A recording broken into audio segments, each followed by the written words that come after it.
Hi, it's Laura at Aquamarine18. Thanks for stopping by my channel today. Welcome or welcome back. In this video, I want to share the books that I've read this month, specifically for the readathon, Blackathon2022. For folks who are unfamiliar, Blackathon is an annual readathon held in February, hosted by Jessie at Bowties and Books here on YouTube and also on Instagram. Blackathon celebrates books by Black authors that feature Black protagonists in all different kinds of genres. And this year, there were a number of genre-based teams, and each team had a group book within that genre and also a series of prompts to inspire finding other books in that genre. And additionally, there were Instagram challenges, there were some reading sprints and lives, and all kinds of content. So I will link below Jessie's video announcing the Blackathon readathon for this year. It's been going for quite a number of years now. I participated last year as well. I didn't make any YouTube content around it, but I did read along. But this year I wanted to make a video celebrating these books that I read. And I, to no one's surprise, read on Team Sci-Fi Fantasy. It is the second year in a row that I have read on Team Sci-Fi Fantasy, and I read 5 books, all of which I quite enjoyed. So I wanted to just make a video sharing those 5 books, and I'm going to timestamp below the prompts, and I'll share for each prompt which book I read. Of course, you always have the option when participating in readathon to combine prompts, and read, say, one book that satisfies 2 or even 3 of the prompts. I chose to choose 1 book per prompt, and then I also ended up reading another book that could have fit a couple of the prompts as well, so I had one kind of extra book as well. So, 5 books, and I'm going to show you the covers of the books as best I can on my e-reader. I did read all of the books as ebooks this time, so I don't have anything to hold up to show you. We know that I am way too low tech to make the photo appear, the photo of the cover appear beside me, so I'm just going to do my best here. Okay, so the first prompt, and this is the order that the prompts appeared in, not necessarily the order that I read the books in, but here we go. The first prompt was a book that explores the duality of loyalty and betrayal. And this one was probably the hardest prompt to find a book that would definitely fit it, because it's hard to search for books based on themes like this without just getting tons of spoilers. It can be hard to tell what book might fit the prompt. So I did find one, though, that fit perfectly, and that was a novella, and it is Stone and Steel by Ebony Dunbar. This is the first Ebony Dunbar that I've ever read. And in Stone and Steel, the story opens with Aaliyah, who is a soldier, and Aaliyah is returning home to what she expects will be a thriving city with her lover, Odessa, the queen, having made lots of positive changes in the city. But when she returns, she quickly finds that the city is still very much unequal, is impoverished, and is suffering in many ways.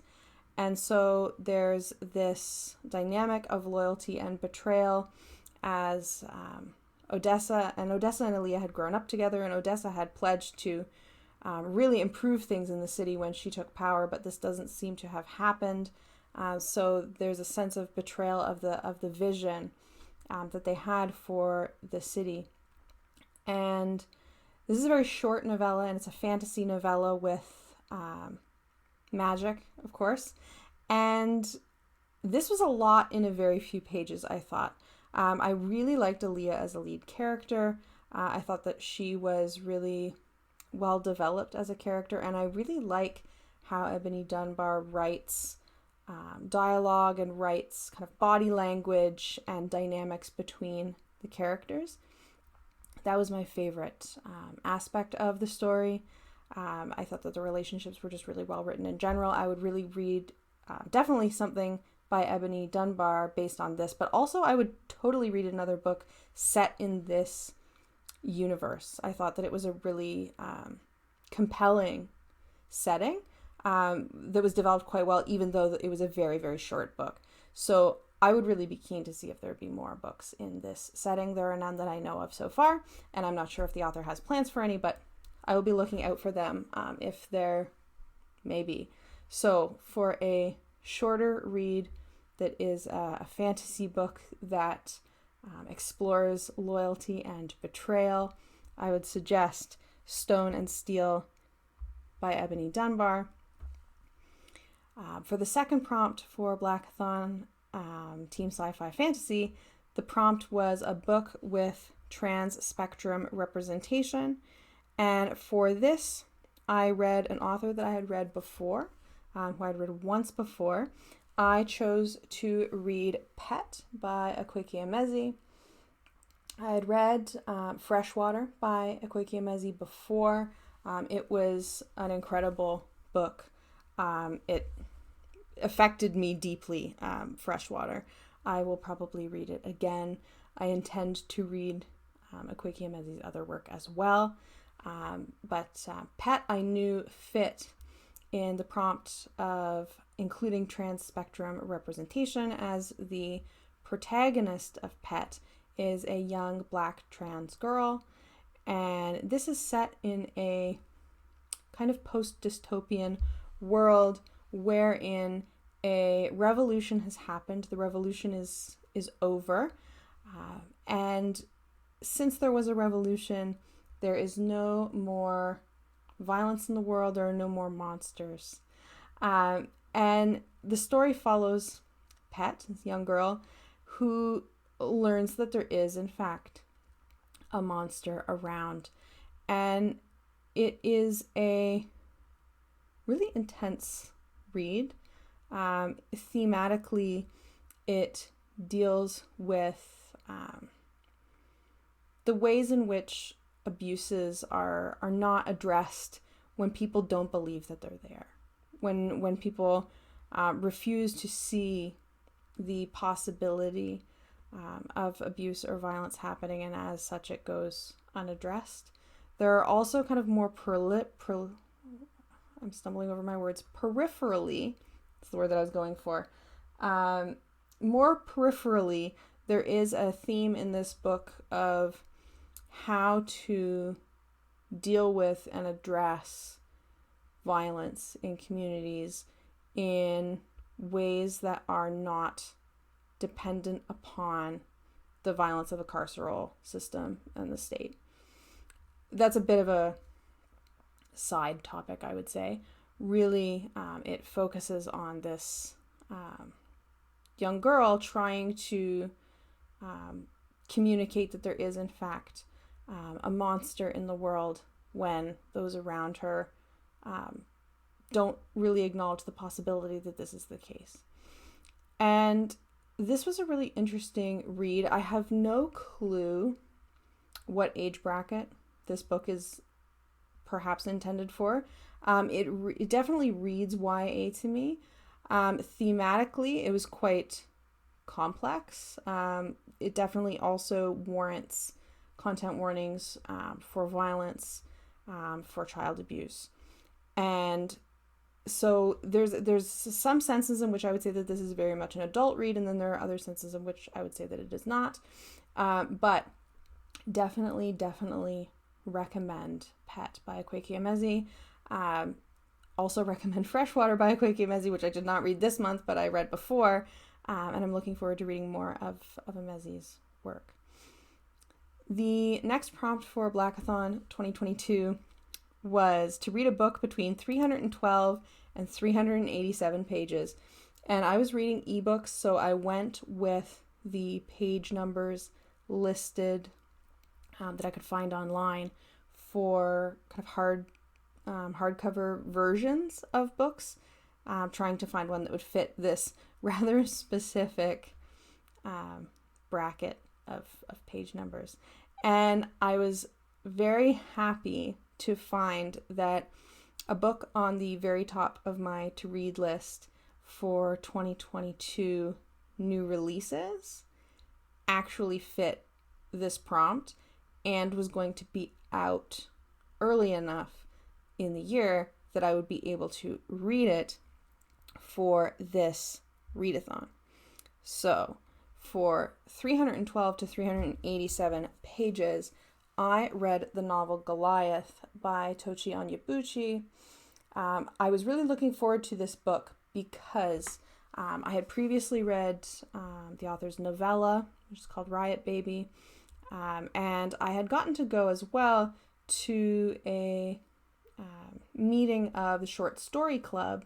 And the Short Story Club, you would get a short story provided to you, and then you'd get to read it, and then you'd get to go to a Zoom call with a Q&A with the author. And I went to a couple of these, and one of the ones that I went to was with Tochi Onyebuchi. And so I really had enjoyed that. So I had read the one short story plus a novella, and so I was looking forward to this one when it came out.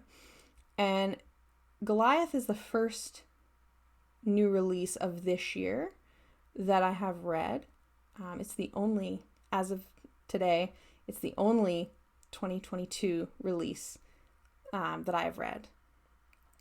And that has come out. I've read a couple of advanced copies, but this is so good. I feel like it's February.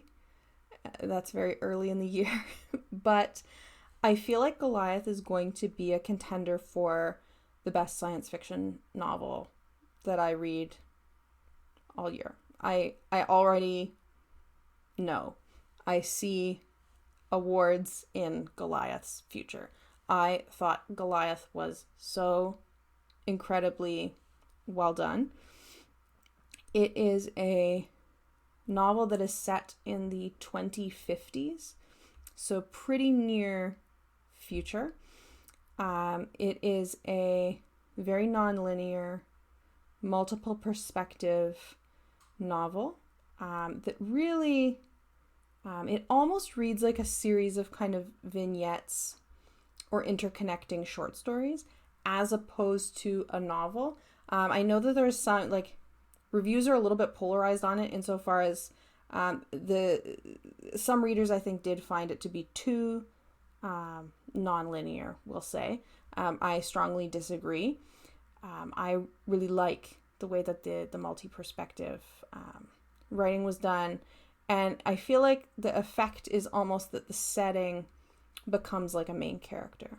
The book follows a series of different characters who do interact with each other to varying degrees, who are all living through this version of the 2050s that is simultaneously scary and dystopian while also being very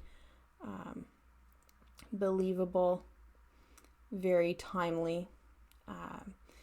And in the story, the earth is very polluted. Humans have polluted the earth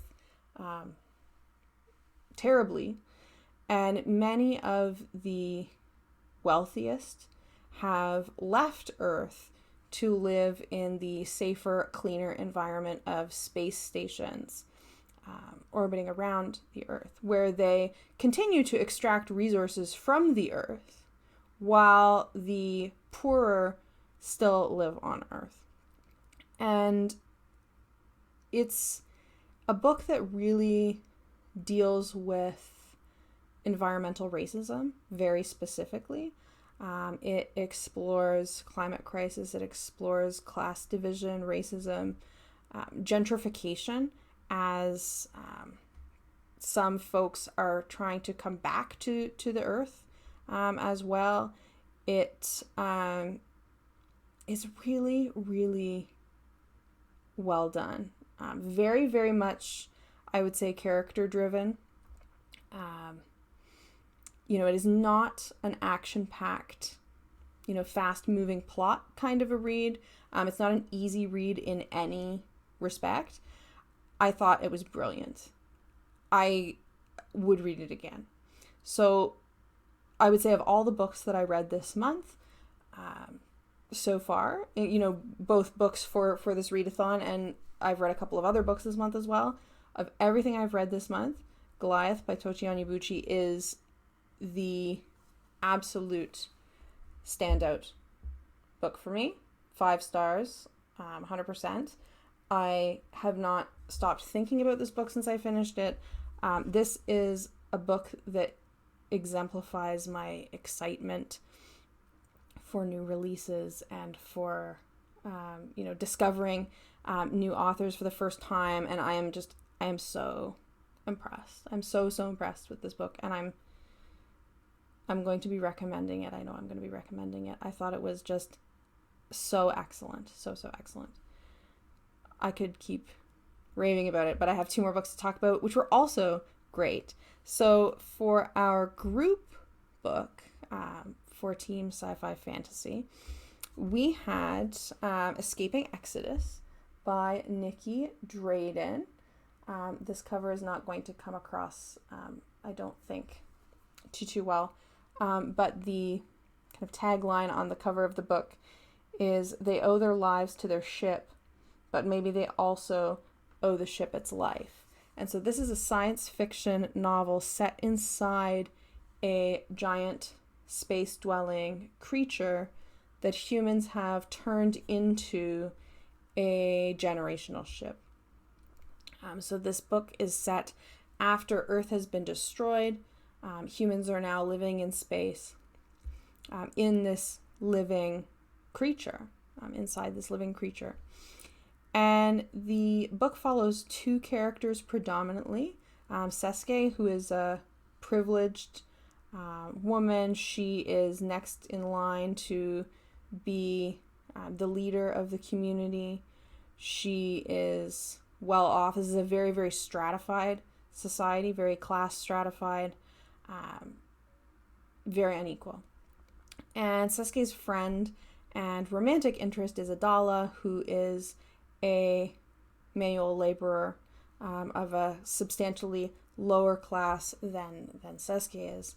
And so the book follows the society setting up inside a new creature ship, because of course these creature ships only last so long as ships with thousands of humans living inside of them. So and this process goes terribly wrong in a number of different respects, and that's kind of the jumping off point for the action of the novel. And thematically, this is a novel that deals with reproductive injustice, eugenics, so-called population control discourses, and really rigid class inequalities as well. This had been on my to-read radar for a while, so I was quite happy when it was chosen. And I quite liked this novel. There were points that had frustrated me a little bit because Sesuke as a character was very naive in some ways. Like, she was just learning over the course of the novel how, basic aspects of the society that she lives in function. But then I feel like that is quite a interesting kind of way, I think, of reflecting on how being in such an extraordinarily privileged position in society makes realities about how society functions harder to see, right? Because of being insulated from those realities. And really interesting. I've read a couple of different books that deal with kind of organic ships or living ships, and this was a really interesting take on that. Definite content warning for all kinds of body horror that you could imagine come along with hollowing out a living being and turning it into a spaceship. Definitely some warnings warranted there. It's been out for a little while, and there is a sequel. It's a 2-book series, and I've already bought the sequel. Really looking forward to it. So I'm glad that we had chose that book. By we we did not choose that book. I did not choose that book.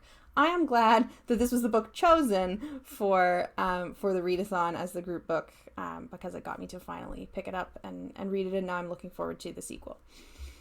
So I did read one more book that fits into the prompts for Team Sci-Fi Fantasy and does fall into the kind of broader focus of sci-fi fantasy books written by Black authors with Black protagonists. And this is a book that would have fit, or does fit, for the loyalty and betrayal prompt for sure. And also has some trans-spectrum representation as well. And that is Son of the Storm by Suyi Davis Okungbowa. And I'll just grab the cover. The cover is beautiful in person. The ebook doesn't do it justice, just in the grayscale there, but this had also been on my list for quite some time because I had read one of the author's short stories in an anthology, and I had enjoyed that, and it was an anthology that was mostly authors that I had never read before. So I decided to make a list of some of the authors and put their books on my to read list, right? The ones that I really liked, the short stories, and he was one of them. And so I was happy to pick this one up, and it happens to fit into the readathon, so why not?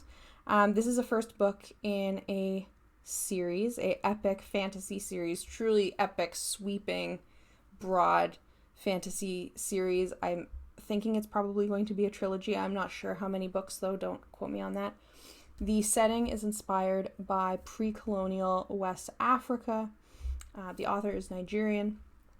And the world building in this book is really, really well done. All the things that I would look for in a epic fantasy, these really complex historical and social and political dynamics, different sets of spiritual and cultural worldviews, really fleshed out in a lot of detail. And I'm really glad that this is the first book in a series because I will most certainly be reading the others. The sequel is supposed to come out sometime this year. I don't think it has a date yet, but I'm certainly watching for it. This one is a bit of a slow starter. It's a little bit info dumpy at the beginning, because there's a lot to establish in terms of the setting and in terms of the themes it's going to get into, which includes class distinctions in the context of empire. There is dynamics of colorism and xenophobia covered in the book as well. And this is another, something I really love, which is a novel written from multiple different points of view that alternate throughout the book. There are several of them. And in this novel, I thought that this was very, very, very effective because you really get a sense of each character based on how they're viewed by other POV characters. So you have in some cases, the same interactions being conveyed from multiple points of view that are very different. And I thought that was really, really well done. There is a interesting system of magic developed in the book as well. And it, I'm not going to give any spoilers. But I will say I feel like it works as a standalone, but definitely as part of a trilogy, if that makes sense. It didn't leave me feeling like, oh, cliffhanger, like the impatience of waiting for the next one. It felt resolved enough for me to not be too grumpy waiting for the second book. But also definitely is written such that it is part of a series, and it does very much like leave the door open for what's going to happen in the next book, which I am very much looking forward to reading. So 5 books for Blackathon 2022 for Team Sci-Fi Fantasy. There is a component of the readathon that involves counting pages. I haven't added up the number of pages that I read yet for this, but I did read 5 books: Stone and Steel by Ebony J. Dunbar, Pet by Koike Emezi, Goliath by Tochi Onyebuchi, Escaping Exodus by Nikki Drayden, and Son of the Storm by Soye Davis Okungbowa. So all of these books I quite enjoyed. Pressed to pick a favorite, it was Goliath, but I am looking forward to reading more from all of these authors. If you participated in the readathon and read anything that you think that I would enjoy, particularly as a sci-fi fantasy reader, let me know in the comments. If you've read any of these books or are planning to read any of these books, let me know in the comments, or let me know what great books you have read this month. Thank you so much for watching, and I will see you again soon.